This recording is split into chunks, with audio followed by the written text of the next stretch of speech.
Today, on another edition of Eagles Stay or Go, we look at the Philadelphia Eagles linebackers, the players tasked with tackling the women Kevin Samuels was talking about on his show that were running backs, 200 pounds plus, and could hit the A gap like a motherfucker. What's up? It's your boy Cintron. Come back at you another analysis video. And I kid you not, that's my real name. And we'll do some news as well. But first, we're going to start off with Sam linebacker.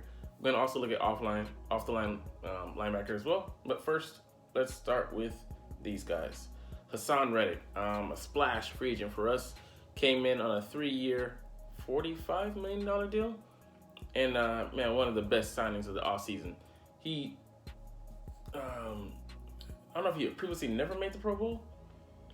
And, I think he had never made the Pro Bowl, but, he was one of the only players who had 10-plus sacks over the last 3 seasons, and then set a record, NFL record with, across 3 franchises. With the Cardinals in his last year there, with the Panthers in his first and only year there, and then with the Eagles here with 16 regular season sacks. I mean, it just was, it was a revelation and an eye-opening experience for those across the league who were, not pressing him in the offseason. And, man, I'm so glad Howie had Howie Vision, as Philly 500 calls it, and brought him in this offseason. Man, just a knockout, a home run of a free agent signing. And, in the playoffs, he upped the ante, 3.5 more sacks. Couldn't get home in the Super Bowl, but, that footing was not solid. He couldn't, use his specialty, his quickness and speed off the edge, slip and slide records. And that would, they weren't called upon. So that tells you everything you need to know about that field in the Super Bowl. But anyways, he's listing it up for another year. Of course, this was year 1 of his 3-year contract. So there you go. It's an easy call with him staying, obviously, because, he's well compensated to be here.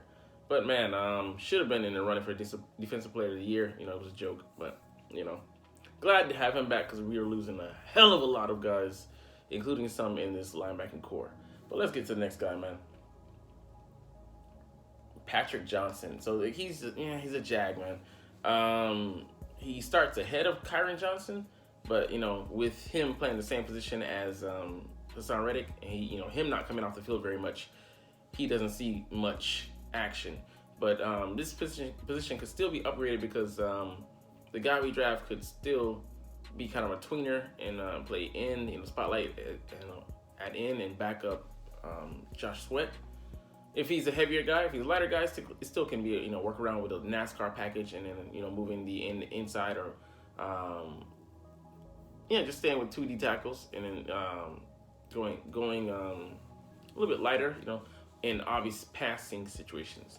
So there could still be an upgrade in his position. He's not safe. That he had 11 tackles, 4 fumble, and 3 hits, but he wasn't called upon. He couldn't really get into rhythm when he's got so many people ahead of him, and not just in formation, because we would bring in Brandon Graham and he would kind of have him as more of as a rush in instead of playing a backer role. A backer position and role like Haason Reddick does, because he's a lineman, but he plays an alignment role, with some of the things he does, but he's essentially a linebacker, a 3-4 linebacker in a mixed front, basically. But yeah, this position could be upgraded. He's staying, but the position could be easily upgraded, which brings us to our next guy, same mold, Kyron Johnson. He's a special teamer, and good special teamer, but just nothing special at linebacker. So this core could be these bottom 2 guys could be easily replaced and bring in people with more talent, and they still wouldn't see the field for the majority of the time because Haason Reddick just doesn't really tap out very much, so they had very little snaps on defense. He had 18, and he had 8 tackles. So, mostly special teams, but we're not asking a lot for the backup of the backup. So that does it for these guys. We're going to move on next to the off-ball linebackers. So these guys are more involved because they there's 2 of them. we play three linebackers, but play one in a rush slash pass coverage role. So he's more akin to a D lineman than he is to a pure linebacker, pure off the ball linebacker. So first we have T.J. Edwards here, 159 tackles. Pro Bowl-esque season, and he was like number 7th ranked in the league by PFF with the linebacker grade, and he every year he stepped it up, and he's a homegrown guy out of Wisconsin. We drafted him. The one knock on him is that he doesn't have speed and limited athleticism. So he got ate up in space, but there's ways to hide him a bit in the scheme. And let's see, the challenge, for Sean Desai coming in is how can you maximize his talent, but also minimize the liabilities and his deficiencies. He's not, great in coverage. He can be good, but the scheme that we had also had him, put him in a bad position to cover a lot of ground when he runs like a 4.8. The man did as much as he could given the tools that he has. So it just is what it is. And criticizing him for the season, I blame the scheme, the scheme caller, basically Jonathan Gannon, for putting him in positions to fail, not, covering him in coverage, expecting him to be an all-world linebacker when he has his physical limitations. But, I don't know. Gannon, he could poach a lot of our people. I believe he's going to poach the next guy we're going to cover tomorrow.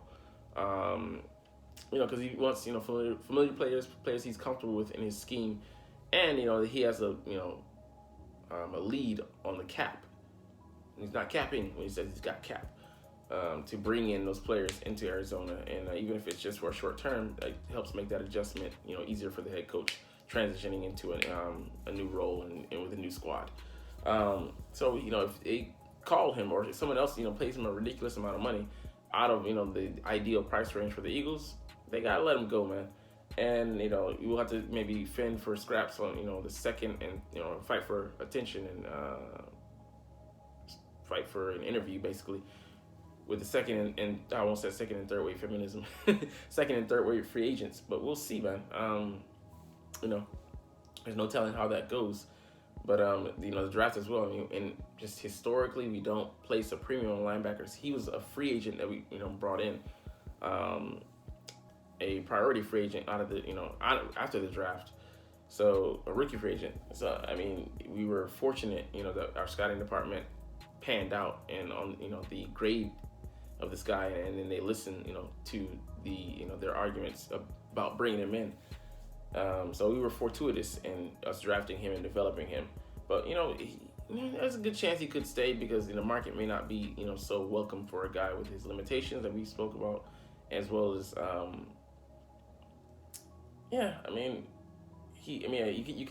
think you can upgrade over him. It could be had, and there's some guys. Eric Kendricks was released, and there's Bobby Wagner out there, somewhere. So I think I would say those guys are are rated above him, even though Bobby Wagner's up in years.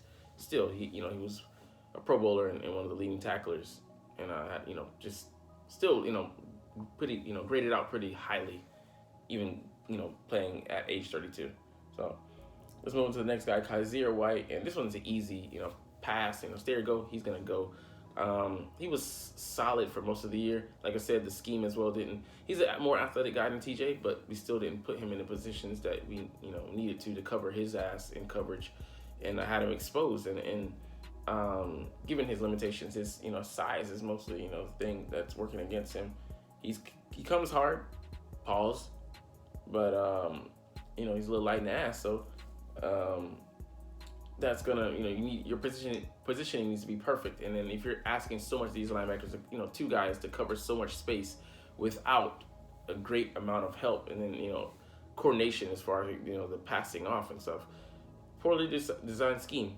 You're relying too much on your those front four to get pressure, and if that doesn't arrive in time to to stop the quarterback from making the correct read, or gives him enough time to get put in position, to get the ball to someone who's in position, they're gonna get burned. And you saw that a number of times, especially when we had the read and react defense, which I can hate. it's just an exposed defense. Just leaves your ass hanging out in the air, just blowing, vulnerable to nature. And nature, she will destroy you. And that happened on quite a few occasions when, you just go vanilla. But, see Jonathan Gannon's, dancing skills or whatever in that mean video. That pretty much explains it all. But Kazir White was solid, but we also have a guy in waiting. So we'll get to that guy here next. Nakobe Dean, a third-round draft pick out of University of Georgia, won a national championship with his buddy who's on our defense as well at D-tackle, Jordan Davis. And, yeah, he's just, a stud.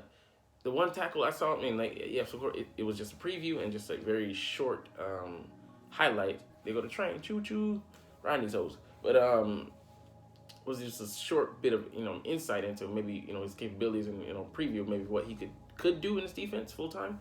But, he made a one-arm tackle on Derrick Henry. Like, what? Derrick Henry's a beast. And he brought his dude down like single-handedly. You're like, man, he just shot the gap. And if he's playing with a full head of steam and with no hesitation, maybe that's what we can get in him. He could be an upgrade, on those guys. But he cross-trained at Mike and Will, so I don't know if either TJ or Kazir White or if both of them leave, if he's going to shift positions. I believe we're probably going to, draft somebody. I don't know where, when. That's a big question, where and when and if. Might just go, free agency and then try and find a bundle, I should say, a cost-effective guy. And, because, we going to try and play for next year as far as picks-wise, planning on getting a lot of compensation, hint, hint. Not under the table, though. Pause. But, yeah, we'd like to see what we got out of him. And the third-round pick is basically, a starter. So you're drafting a guy that you think has the potential to, unseat someone or to fill a hole on your roster. So we'll see what we have in Nakobe Dean most likely next year. And it's hopeful, man, the prognosis. Sean Bradley, man, a linebacker. I think he was a third-round pick a couple of years ago, and just a disappointment. Didn't develop, and he's only a special team. He's a core special teamer, but, those guys are, could come a dime a dozen, and you want guys. I don't know if in a pinch I would, feel comfortable relying on Sean Bradley to come in and give you quality snaps in the event someone goes down. So we were just fortuitous this last year and not having, having great injury luck, but the balance of probabilities. Shout out to Myron Roll for that. Not Ryan Roll, damn it. Myron from Fresher Fit. Thinking about Myron. Yeah, whatever. Anyways, so we'll see how that goes, man. But yeah, hopefully, of course it doesn't swing. The pendulum doesn't swing completely in the opposite direction. But chances are we're gonna deal with a good bit of injuries this year. So got my fingers crossed, but yeah, we'll see. But yeah, he's easily replaceable. Might actually be replaced by somebody who already is on the roster. Speaking of Christian Ellis, they elevated him 3 times at the max that they could before just adding him to the roster, which they eventually did. And he was lights out on special teams, man. Upgrade over Bradley, who got put on IR towards the tail end of the year. And Christian Ellis acquitted himself very well. Earned himself a place on this roster. But like I said, you draft guys and draft picks, come at a premium. As capital, at least draft capital that you invested in a guy, and then probably sign him to a decent deal for their slotting. And it could be, always can be upgraded upon. You're always looking for guys that I think Christian Ellis could come in and maybe give some quality snaps, though. He looked the part. I think, he played on defense in that Giants game, throwaway in week 18. And, he didn't look out of place. So, yeah, I'm hopeful. Maybe he can progress. I don't know if he was a rookie or not, but, yeah, he looks promising.